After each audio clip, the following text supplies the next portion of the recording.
आप सोच के देखो उस वक्त उस व्यक्ति के दिल पे क्या गुजरी होगी जो घोड़े पे बैठ के निकला था और जीतता जा रहा है, जीतता जा रहा है, जीतता जा रहा है, चारों तरफ जीतता जा रहा है, जहां जा रहा है, जिस राज्य में से गुजर जाता है वहां जीत जाता है।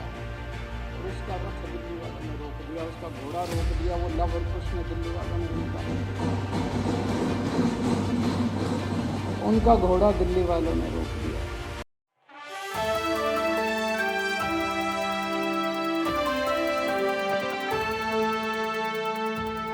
साल 2014 में अप्रैल के महीने में लोकसभा के चुनाव होने वाले थे। पूरे देश के अंदर 2013 में कांग्रेस को लेके बड़ी नेगेटिविटी थी। चारों तरफ ऐसे लग रहा था जैसे मोदी लहर चल रही है, मोदी लहर चल रही है। चारों तरफ देश के अंदर मोदी जी के बारे में चर्चा थी। अचानक 4 दिसंबर 2013 को दिल्ली विधानसभा के चुनाव हुए। 8 दिसंबर को नतीजे आए और 8 दिसंबर को कुछ अद्भुत हो गया कि एक नई पार्टी जिसके पास ना आदमी, 4 आदमी नहीं थे, 4 रुपए नहीं थे, कोई चुनाव लड़ने वाला नहीं था। सारे मीडिया ने, मेरे को याद है चुनाव के 48 घंटे पहले भी इन मीडिया वालों ने हमारा एक स्टिंग जारी किया था। और एक नई पार्टी की 28 सीट आ गई और उनकी सरकार बन गई। और 28 दिसंबर को उस सरकार ने शपथ ली और सरकार ने काम करना चालू कर दिया। तो जो पूरे देश में मोदी लहर चल रही थी, अब चर्चा चारों तरफ हो गई पूरे देश में आम आदमी पार्टी की। आम आदमी पार्टी कहाँ से आ गई? सारे देश में आम आदमी पार्टी की चर्चा। मेरे को याद है जनवरी के फर्स्ट वीक में टाइम्स ऑफ इंडिया के फ्रंट पेज के ऊपर हेडलाइन थी कि उन्होंने सर्वे कराया और आम आदमी पार्टी की 150 सीट आने वाली है। मतलब माहौल ये था, चारों तरफ लोगों को लग रहा था कि पता नहीं क्या करिश्मा होने वाला। आप सोच सकते हो मोदी जी के दिल पे उस टाइम क्या गुजर रही होगी। आदमी बेचारा प्रधानमंत्री बनने जा रहा है और एक अचानक पता नहीं एक छोटे से राज्य, आधे राज्य के अंदर एक नई पार्टी आई और उसने हंगामा शुरू कर दिया। हमारी सरकार 49 दिन ही चली, लेकिन उस 49 दिन को लोग आज भी याद करते हैं। उस 49 दिन में जो अभी कुलदीप कह रहा था, पूरे दिल्ली के अंदर भ्रष्टाचार खत्म हो गया, कम नहीं हुआ, खत्म हो गया। लोग बताते हैं, ये पंजाब जो हम जीते, पंजाब के ट्रक ड्राइवर जो दिल्ली आते हैं वो बताते हैं जी चौराहों के ऊपर पुलिस वालों ने पैसे लेने बंद कर दिए। किसी भी डिपार्टमेंट के अंदर लोगों ने पैसे लेने बंद, हमने जारी किया था ना वो कि भाई अब कोई रिश्वत मांगे तो मना मत करना, उसकी सेटिंग कर लेना और रिकॉर्डिंग कर लेना। रिकॉर्डिंग मेरे को भेज देना और मैं उस अफसर को जेल भेज दूंगा। 32 अफसरों को जेल भेजा हमने 49 दिन में। दिल्ली के अंदर से भ्रष्टाचार खत्म हो गया।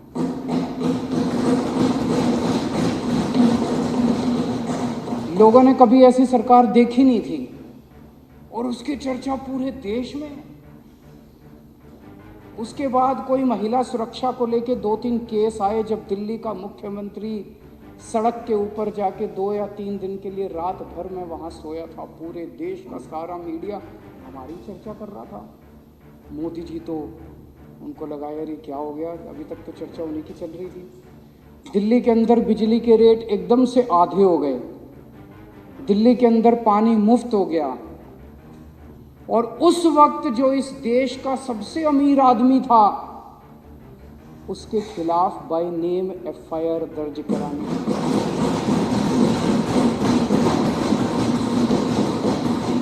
जिस आदमी का नाम लेने से ये सारी पार्टियां कांपती हैं, नाम लेने से, उसके खिलाफ एफआईआर दर्ज कराई थी, मैंने नोटिंग करी थी। 49 दिन की सरकार थी, हमने इस्तीफा दिया, जो भी कारण रहे हमने इस्तीफा दे दिया। और उसके बाद इनको चैन की सांस पड़ी। अप्रैल का महीना आया, ये चुनाव लड़े और उसके बाद इनको पूरी, ये लोग जीत गए भारी बहुमत से। मोदी जी की जीत हुई और सारी तरफ हुआ मोदी इरा, मोदी एज, मोदी युग आ गया। इनको पूरी उम्मीद थी कि आम आदमी पार्टी अब खत्म हो गई है। मेरे को याद है एक अमित शाह का इंटरव्यू आजकल काफ़ी चलता है, उसमें उनसे पूछा गया कि क्या आप केजरीवाल जी के साथ डिबेट करेंगे, तो उन्होंने कहा अगर 16 मई के बाद, 16 मई को नतीजे आए थे लोकसभा के, 16 मई के बाद अगर केजरीवाल जी राजनीति में कायम रहे, जिंदा रहे राजनीति में, तो मैं ज़रूर उनके साथ डिबेट करूंगा। उनको लगा कि अब आम आदमी पार्टी भी ख़त्म और केजरीवाल भी ख़त्म। पूरे देश के अंदर मोदी लहर थी, आंधी थी, तूफान था, भूचाल था मोदी जी का। मोदी जी महाराष्ट्र में चुनाव हुए, उसके बाद लोकसभा के बाद मोदी जी महाराष्ट्र जीत गए। हरियाणा में चुनाव हुए, मोदी जी हरियाणा जीत गए। झारखंड में चुनाव हुए, मोदी जी झारखंड जीत गए। फिर नंबर दिल्ली का आया। फरवरी 2015 में दिल्ली के चुनाव हुए और दिल्ली में 70 में से 67 सीट आम आदमी पार्टी।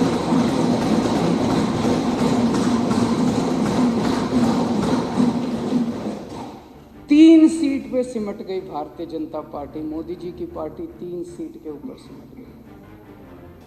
आप सोच के देखो उस वक्त उस व्यक्ति के दिल पे क्या गुजरी होगी जो घोड़े पे बैठ के निकला था और जीतता जा रहा है, जीतता जा रहा है, जीतता जा रहा है, चारों तरफ जीतता जा रहा है। जहां जा रहा है, जिस राज्य में से गुजर जाता है वहां जीत जाता है। और उसका रथ दिल्ली वालों ने रोक दिया, उसका घोड़ा रोक दिया। वो लव और कुश ने, दिल्ली वालों ने उनका घोड़ा दिल्ली वालों ने रोक दिया। उस दिन मोदी जी ने कसम खाई थी, इस आम आदमी पार्टी को मैं खत्म करूंगा और इनकी सरकार को खत्म करूंगा। पर भगवान तो भगवान है,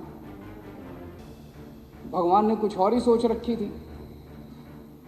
एक तरफ मोदी जी का पूरा तंत्र लग गया आम आदमी पार्टी को खत्म करने के लिए, आम आदमी पार्टी को तहस नहस करने के लिए पूरा तंत्र लग गया। और ऊपर वाले का करिश्मा देखो, ऊपर वाले ने 9 साल के अंदर आम आदमी पार्टी को इस देश की तीसरी सबसे बड़ी पार्टी बनाई। 3rd लार्जेस्ट पार्टी, बीजेपी और कांग्रेस के बाद 3rd लार्जेस्ट पार्टी बना दिया। ऊपर वाले ने करिश्मा कर दिया। मोदी जी का पूरा तंत्र लग गया। उन्होंने पूरी कोशिश की खत्म करो इनकी पार्टी। उसके ऊपर भी मैं आऊंगा अभी एक एक करके। तो हमारी सरकार बनी 14 फरवरी 2015 को।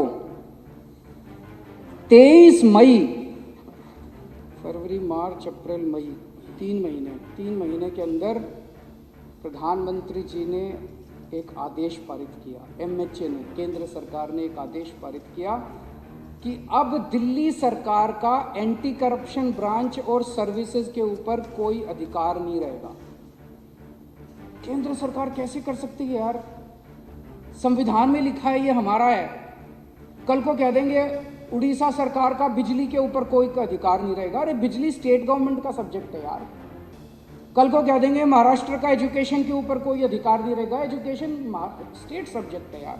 कल को कह देंगे तमिलनाडु का व्यापार के ऊपर कोई शब्द नहीं रहेगा। वो तो बिल्कुल असंवैधानिक ऑर्डर, अनकॉन्स्टिट्यूशनल ऑर्डर पास कर दिया कि दिल्ली की चुनी हुई सरकार का एंटी करप्शन ब्रांच और सर्विस। एंटी करप्शन ब्रांच क्यों